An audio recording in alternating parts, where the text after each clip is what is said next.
que je pense qu'on peut parler du service public et de l'intérêt général. Un hôpital, contrairement à ce que croient certaines banderoles, à ce que pensent certains tracts, c'est pas uniquement des lits et des emplois. C'est aussi des malades. Et jusqu'à nouvel ordre, un malade a le droit de choisir l'endroit où il se fait soigner.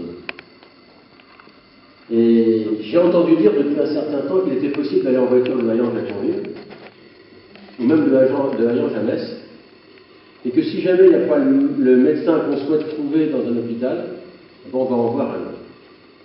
Et en réalité, ce qui s'est passé dans l'histoire de cette vallée, c'est l'histoire de la sidérurgie. Il y avait autrefois, j'ai appris ça il n'y a pas longtemps, j'étais allé chez un de mes amis qui fêtait ses 50 ans de mariage, 2 maternités dans la vallée. 2 maternités dans la vallée. Parce qu'il y avait la maternité de très grande. Et c'était pour les mêmes.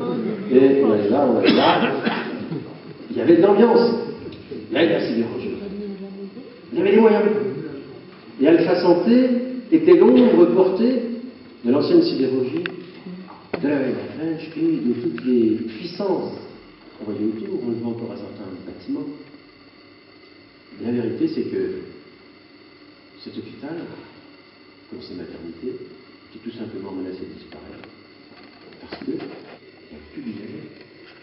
Tout simplement plus d'usagers. Il y a encore beaucoup de salariés. Il y a encore pas mal de lits. Mais il n'y a plus d'usagers. C'est pas pour autant que les gens ils mourraient sur place. Simplement, ils se déplaçaient un peu plus loin. Il y avait des arbitrages. C'est comme ça la vie. Et à un moment donné, quand on est élu, responsable, on regarde la vérité en face. Et quand on est gestionnaire des deniers publics, surtout si on est de Paris, on sait très bien qu'on peut aller en voiture de Hayan en Thionville, sans aucun problème. Depuis Paris, vous savez, quel est le problème? Et donc, on peut très bien aller en voiture, et donc, supprimer des lits. Quelle opportunité dans la mesure où il y en a trop, puisque maintenant, on peut aussi se faire soigner en faisant de l'ambulatoire. Au lieu de se faire soigner par une infirmière en restant dans son hôpital, on se fait soigner par sa femme dans la maison, moi je préfère. Tant qu'à faire. Ça s'appelle la médecine ambulatoire, j'en ai profité il n'y a pas longtemps. Je sors, je reste pas. C'est aussi des économies. Et donc, fermer les lits au sens physique du terme, c'est aussi un objectif ministériel, parce qu'on peut très bien soigner les gens autrement. Et ça se fait de mieux en mieux et de plus en plus comme ça. Les ordres de service étaient déjà passés. Les ordres de service étaient déjà passés. Et effectivement, à quelques-uns, nous nous sommes dit, mais il y a peut-être quelque chose à faire. S'il y a des locaux convenables à Hayan, et s'il y a besoin de construire des locaux à Thionville, il y a peut-être à organiser une réflexion. Après ça, c'est un problème de directeur, et en l'occurrence du directeur. C'est un problème de médecin. En l'occurrence de médecin. Comment faire pour servir l'intérêt général? C'est un problème du syndicaliste.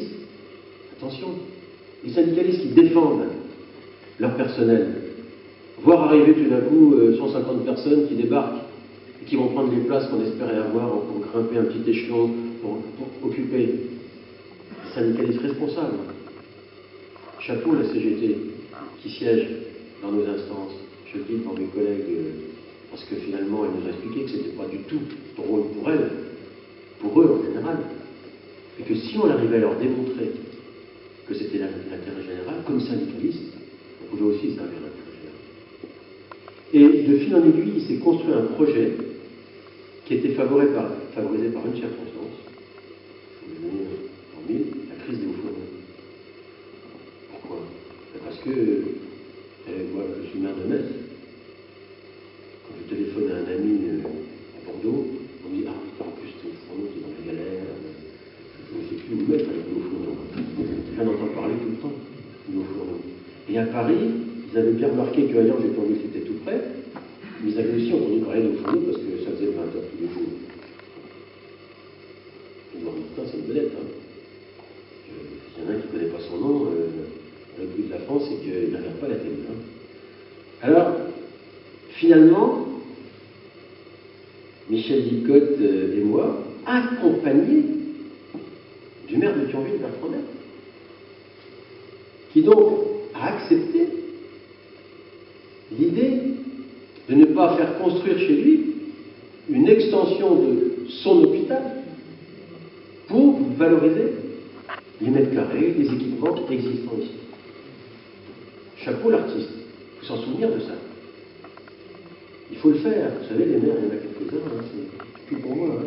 Surtout les phénomènes urbains, comme l'expliquait David tout à l'heure, hein, c'est clairement très bien l'information, donc c'est pas perdu pour tout le monde, il y a quand même des gens qui sont jugés, mais ailleurs.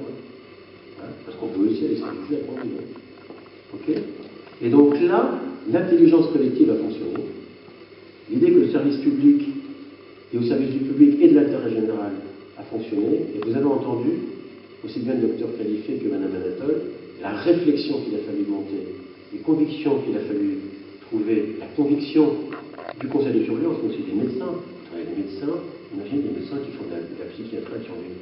Ils ont un truc qui va démarrer là. Il y a 8 millions d'inscrits, on a l'argent. Le truc était lancé, un dédit, tout ça. Alors non, tout compte fait, le centre de psychiatrie, le seul d'ailleurs de tout le CHR, mais c'est horrible parce qu'il y en a pour à Metz. À Metz, ça se passe dans un hôpital spécialisé, qui n'est pas dans le giron du CHR. Le seul du CHR, on va le mettre à Hayange. Et Hayange va devenir partie prenante à 100% de l'espace Metz-Thionville-Briey, avec des spécialités qu'il n'y aura pas ailleurs. Et puis aussi avec des services de proximité dont la population a besoin, parce que c'est bien aussi de pouvoir se faire soigner près de chez soi, si ce n'est pas pour une opération très compliquée. Mais vous savez, le fameux bloc opératoire, s'il était tout le temps vide, c'est parce qu'il n'y avait pas de malade à la peine, parce que les gens ils allaient ailleurs, hein, tout simplement. Et ils votaient avec leurs pieds, comme on dit. Hein. Et donc, il faut ouvrir les yeux quand on est élu. Quand on est politique, il faut ouvrir les yeux. Je le dis aux gens qui ont des banderoles, là. On peut leur dire. Hein. Je leur ai dit, il faut ouvrir les yeux. Ça ne sert à rien de dire il y a des lits, il y a des emplois, il y a un bloc opératoire, mais il n'y a pas de clients. Qu'est-ce que c'est que ça? C'est ça gérer le pays? C'est ça gérer les moyens publics? C'est ça gérer l'intérêt général? C'est le contraire. Et je l'explique à qui veut l'entendre. Faites-leur passer le message. Croire que les moyens publics, c'est le tonneau des Danaïdes, et qu'on pourra indéfiniment sortir de l'argent. Nous avons une responsabilité, c'est l'excellence médicale, ici. C'est l'excellence de la gestion, ici. Et c'est l'intérêt général, c'est nous, le conseil de surveillance. Cette opération-là, c'est une opération qui a tout simplement montré qu'il n'y a pas de fatalité dans un déclin sidérurgique qui doit être géré dans un espace régional. Il n'y a pas de fatalité. Je pense à la même chose du bassin minier, où c'est toujours la panade. Et ce qui se passe là suppose simplement qu'on organise à la fois le service public, qu'on organise la gestion d'un hôpital sur plusieurs sites, et ça fonctionne. Mais vous savez, Metz-Thionville, ça peut être un long fleuve tranquille. Hein. On entend Thionville, vous voulez pas entendre parler de Metz, Metz disait que la Metz sur Thionville, il y a toujours des appétits de bouffer l'autre. Hein. Je voudrais, on a remercié tout le monde. Moi, je voudrais dire, je suis très honoré, hein, mais je voudrais dire que le docteur Qualifié et Mme Anatole sont au-dessus de tout éloge. Puisque le docteur Qualifié, alors, il m'a dit au creux d'oreille que je lui avais fait ce coup-là pour lui donner un peu moins d'énergie, pour que le conseil municipal il se tienne tranquille, parce qu'il est en face de moi, dans l'opposition. Alors, je n'avais pas compris qu'il avait compris que c'était ça la ruse, hein, et que... mais, sincèrement, il a réagi. S'il y a un homme qui est occupé du matin au soir, qui a le plus gros service de cardiologie de toute la Lorraine, c'est lui. En plus, il est président de la CNU, il cherche aussi à être président, hein, donc il a fait ce qu'il mérite, mais il est quand même président de la CNU, il a plein de boulot, et il est allé directement sur la brèche, dans l'hôpital, s'en occuper. Ça, c'est chapeau. Madame Anatole, c'est une spécialiste. Alors, elle est même suspecte aux yeux de certains, parce qu'elle fait du sauvetage partout. Elle a déjà réussi à incorporer à l'hôpital public une maternité privée, c'est pas pour ça. La maternité des Hauts-de-Sainte-Croix, à Metz, hein, elle faisait 15% de son chiffre d'affaires en déficit. Moi, je parle aux élus là parce que c'est assez drôle. Hein. J'arrive maire de Metz, on me dit, bah, monsieur le maire, il y a un syndicat mixte là, qui était constitué par la maternité de l'hôpital public et la maternité de l'hôpital privé. Et puis il y a un président, mais le président, il voudrait bien vous passer la place. Quand on vous passe la place, je dis, tiens, bah, en plus j'étais pour un ami politique, hein, de loin pas d'ailleurs. En ce moment-là, il n'y en a pas comme ça. Et donc, je me suis renseigné, c'était un bâton merdeux de première. Vraiment de quoi se casser la figure. Hein. On demandait à l'hôpital public de récupérer les morceaux d'une maternité qui était complètement démentale. Et ben ça, c'est la spécialité de Mme Anatole, elle a fait avec tous les services, parce qu'elle s'est fatiguée, trouver, faire fonctionner ensemble des cultures différentes, des infirmières qui ne peuvent pas gérer les autres, des tarifs de médecins, archi compliqué. Archi compliqué. Et là, ça a marché, et puis maintenant, tout le monde a déménagé à Bercy, et puis, ben, on ne voit plus rien. Vu de l'extérieur, ça se passe.